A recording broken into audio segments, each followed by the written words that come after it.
આખા સમીકરણો બદલાય તે મન લાગે છે. આજે જે કાર્યકર્તાઓ કોઈ બોલી નથી શકતા તો એના કારણે કાર્યકર્તા નારાજ થવાનો છે.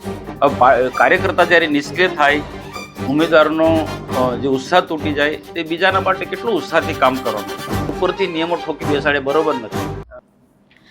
સ્થાનિક સ્વરાજની ચૂંટણીમાં ભાજપે પોતાના જ પગ ઉપર કુહાડી મારી.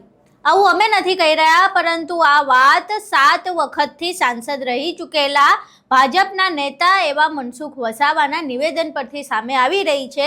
કારણ કે તેમણે સ્થાનિક સ્વરાજની ચૂંટણીમાં પાર્ટીએ જે નિયમો બનાવ્યા છે તેમનો વિરોધ કર્યો છે. તેમણે વિરોધ કરતા શું કહ્યું છે અને શા માટે એવું કહી રહ્યા છીએ અમે કે ભાજપે સ્થાનિક સ્વરાજની ચૂંટણીમાં પોતાના જ પગ ઉપર કુહાડી મારી, તે વિશે વિગતે ચર્ચા કરીશું. નમસ્કાર, તમે જોઈ રહ્યા છો ચક્રવાત ન્યૂઝ. હું આપની સાથે હેમંત.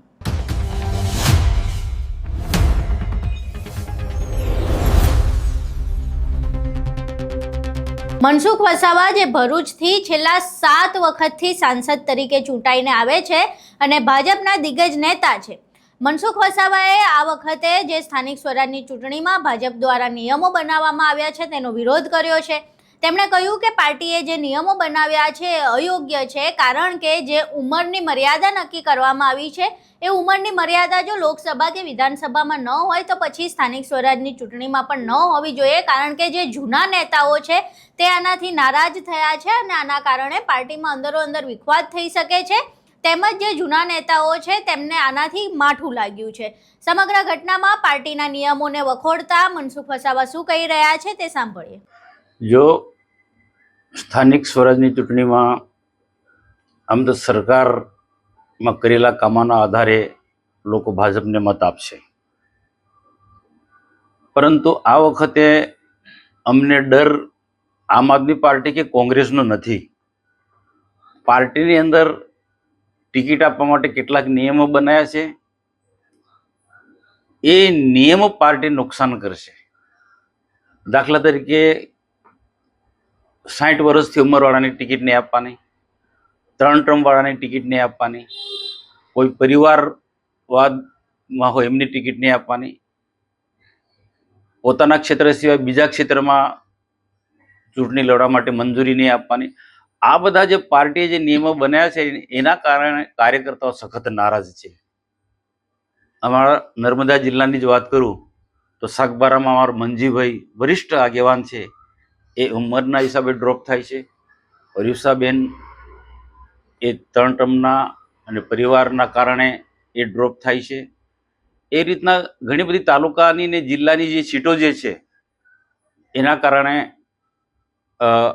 આખા સમીકરણો બદલાય તે મન લાગે છે. અને આજથી ત્યાં આખા ગુજરાતમાં છે જેને સખત મહેનત કરી હોય, ઘણા સમયથી ચૂંટણી જીતવા માટે, તાલુકા પંચાયત કે જિલ્લા પંચાયતની ચૂંટણી જીતવા માટે જે મહેનત કરી હોય, કાર્યકર્તાની ટીમ બનાવી હોય, એના પર બધું પાણી ફરી વળવાનું. નવા ઉમેદવારો માંગે, નવા તાત્કાલિક કોણ આપવાનું? તો આના કારણે અમને ડર આમ આદમી પાર્ટી કે કોંગ્રેસનો નથી, પણ પાર્ટીએ જે સખત કડક નિયમો બનાવ્યા છે એના કારણે ભયંકર નુકસાન થવાનું છે. તો મારે ત્યાં સુધી કેવું છે કે વિધાનસભાને કે લોકસભામાં આ નિયમો નથી, તો પછી નાના કાર્યકર્તા માટે તાલુકા પંચાયતની ચૂંટણી લડતો હોય, જિલ્લા પંચાયતની ચૂંટણી લડતો હોય કે નગરપાલિકાની ચૂંટણી લડતો હોય, એવા નાના કાર્યકર્તા માટે આવા નિયમો શું જરૂર છે? આજે જે કાર્યકર્તાઓ કોઈ બોલી નથી શકતા, ગુજરાતભરમાંથી ઘણા બધા કાર્યકર્તાઓ ક્યાંક ને ક્યાંક મળે છે, તો પાર્ટીએ વધુ પડતા જે કડક નિયમો બને એનાથી સખત નારાજ છે. ચોક્કસ માનું છું પાર્ટી શિસ્તબદ્ધ પાર્ટી છે અને હોવું પણ જોઈએ. રાષ્ટ્રવાદી પાર્ટી છે, સરકાર પારદર્શક વહીવટ આપી રહી છે, સરકારની ખૂબ સારી યોજના છે, પણ આ યોજના લોકો સુધી પહોંચાડવા માટે જે કાર્યકર્તાએ જે સખત મહેનત કરી છે એની જે અવગણના થાય તો એના કારણે કાર્યકર્તા નારાજ થવાનો છે. નારાજ કાર્યકર્તાઓથી પાર્ટી અત્યારે આ નિયમો જે આવ્યા છે એમાં નારાજ કાર્યકર્તાઓનું સ્ટેન્ડ શું છે? એમાં કદાચ આગેવાન નારાજ ના થાય કે જે પાર્ટી જે ઉમેદવાર ડ્રોપ કરે છે એ નારાજ ના થાય, પણ એની સાથે આસપાસ જોડાયેલા કાર્યકર્તા નારાજ થવાના છે. એ તાત્કાલિક નવો ઉમેદવાર આવી જાય છે એને થોડા સ્વીકારવાનો છે. એટલે નારાજ કાર્યકર્તાઓ અપક્ષ ઉમેદવારી કરી શકે ના, ભારતીય જનતા પાર્ટીને કાર્યકર્તા છે, શિસ્તબદ્ધ પાર્ટીમાં માનવાળો કાર્યકર્તા છે, એ અપક્ષ ઉમેદવારી નથી જ કરવા મને વિશ્વાસ છે. પણ એનું આખું મોરલ તૂટી જાય, આખું ઉત્સાહ તૂટી જાય ને એની સાથેના કાર્યકર્તા સખત નારાજ થાય નિષ્ક્રિય થઈ શકે ને નિષ્ક્રિય થઈ જાય. એ નિષ્ક્રિય થાય તો પાર્ટીને જ નુકસાન થઈ શકે. હવે કાર્યકર્તા જ્યારે નિષ્ક્રિય થાય, ઉમેદવારનો જે ઉત્સાહ તૂટી જાય, તે બીજાના માટે કેટલું ઉત્સાહથી કામ કરવાનો છે. એટલે આ પાર્ટીઓએ સમજવું જોઈએ, લોકસભા કે વિધાનસભામાં આ વસ્તુ નથી તો પછી તાલુકા પંચાયત, જિલ્લા પંચાયત કે નગરપાલિકામાં આવા બધા કડક નિયમો લાવવાની કોઈ જરૂર નથી. બાંધછોડ આપવી જોઈએ. પણ યુવા ટીમને પ્રમોટ કરવાની વાત પાર્ટી દ્વારા કરવામાં આવી છે. યુવા ટીમને પ્રોત્સાહિત કરવું જોઈએ, પણ કેટલીક જગ્યાએ ત્યાં જોવું જોઈએ કે જીતે એવા સમીકરણ ક્યાં બને છે, એ જોવું જોઈએ. જીતવું મહત્વનું છે. આજે જીતવું મહત્વનું છે. યુવાનોને ચોક્કસ પ્રોજેક્ટ કરો, સંગઠનમાં યુવાનોને જોડે, એ વસ્તુ અલગ છે. પણ ચૂંટણી જીતવા માટે તો કેટલાક પરિપક્વ લોકો જે છે, વર્ષોથી કામ કરતા લોકો હોય, એવા લોકોને જ પ્રોજેક્ટ કરવા જોઈએ. સાહેબ, આપ માનો છો કે અપવાદ રાખવો જોઈએ કોઈક જગ્યાએ? હું ચોક્કસ માનું આ નિયમ.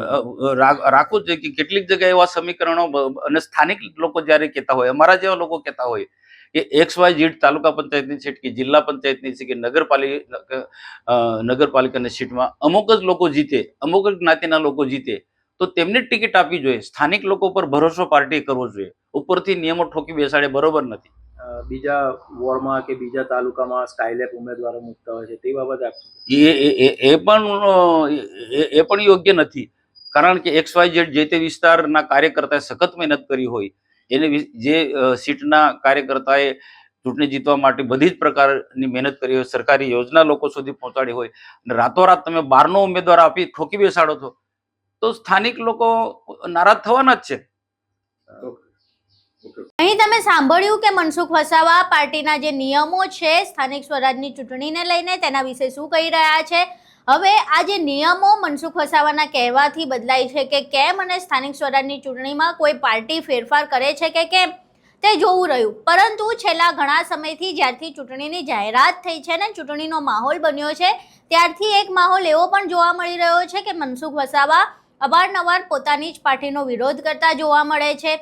આ પહેલા તેઓ જે નર્મદાનું પાણી છે આદિવાસી વિસ્તારમાં ન પહોંચવાના લઈને પાર્ટીનો વિરોધ કર્યો હતો, અને પાર્ટીના જ જે સૌરાષ્ટ્ર અને ઉત્તર ગુજરાતના અમુક નેતાઓની લોબી છે એમને ટાંકીને એવું કહ્યું હતું કે એ લોકો નથી ઈચ્છતા, એ નેતાઓ નથી ઈચ્છતા કે આ આદિવાસી વિસ્તારમાં પાણી આવે. આ સિવાય તેમણે ભાજપમાં અને જે તંત્ર છે તેમાં કટકી અને ભ્રષ્ટાચારની પણ વાત કરી હતી. જ્યારે બસ સ્ટેશન બનાવવાની બદલે શોપિંગ મોલ્સ બનાવવાની ગ્રાન્ટ મંજૂર થઈ ત્યારે તેમણે કટકી વિશે વાત કરી હતી કે ભ્રષ્ટાચાર થઈ રહ્યો છે, અને હાલ હવે સ્થાનિક સ્વરાજની ચૂંટણીના જે નિયમો છે તેને લઈને તેમણે પાર્ટીનો વિરોધ કર્યો છે. એટલે છેલ્લા ઘણા સમયથી એવું જોવા મળી રહ્યું છે કે મનસુખ વસાવા જે ભરૂચથી સાંસદ છે તે અવારનવાર પાર્ટીનો જ વિરોધ કરતા જોવા મળી રહ્યા છે. જોકે બાદમાં તેમણે એવું પણ કહ્યું કે શિસ્તબદ્ધ પાર્ટી છે એટલે નિયમો પાળવા પડશે, પરંતુ જે પ્રમુખતાથી તેઓ વિરોધ કરી રહ્યા છે તે ભાજપમાં થોડું અજુગતું છે. કારણ કે શિસ્તબદ્ધ કહેવાતી પાર્ટીમાં આવી રીતે સામે આવીને વિરોધ કરવું એ થોડી અજુગતી બાબત છે. પરંતુ મનસુખ વસાવા છેલ્લા ઘણા સમયથી આ વસ્તુ કરી રહ્યા છે, પોતાની જ પાર્ટીનો વિરોધ પણ કરી રહ્યા છે, અને જાહેરમાં તેમજ મીડિયા સમક્ષ પાર્ટીના નિયમો અને પાર્ટીના વર્તણૂકને વખોડી પણ રહ્યા છે. જોકે હવે આ સમગ્ર મામલે પાર્ટી શું નક્કી કરે છે, જે અગાઉના આરોપો હતા તે તેમજ સ્થાનિક સ્વરાજની ચૂંટણીમાં જે નિયમો નક્કી કરવામાં આવ્યા છે તે વિશે પાર્ટી શું નક્કી કરે છે અને શું નિયમોમાં ફેરફાર થાય છે કે કેમ, તે તો ભવિષ્યની વાત છે. પરંતુ હાલ જે મનસુખ વસાવા દ્વારા વિરોધ કરવામાં આવ્યો છે અને જે વાત મૂકવામાં આવી છે તે તમને કેટલી યોગ્ય લાગે છે, તમારા મંતવ્યો અમને કોમેન્ટ બોક્સમાં જરૂર જણાવજો. અમારો વિડીયો પસંદ આવ્યો હોય તો વિડીયોને લાઇક કરજો, શેર કરજો અને ચેનલને સબસ્ક્રાઇબ કરવાનું ભૂલશો નહીં. નમસ્કાર.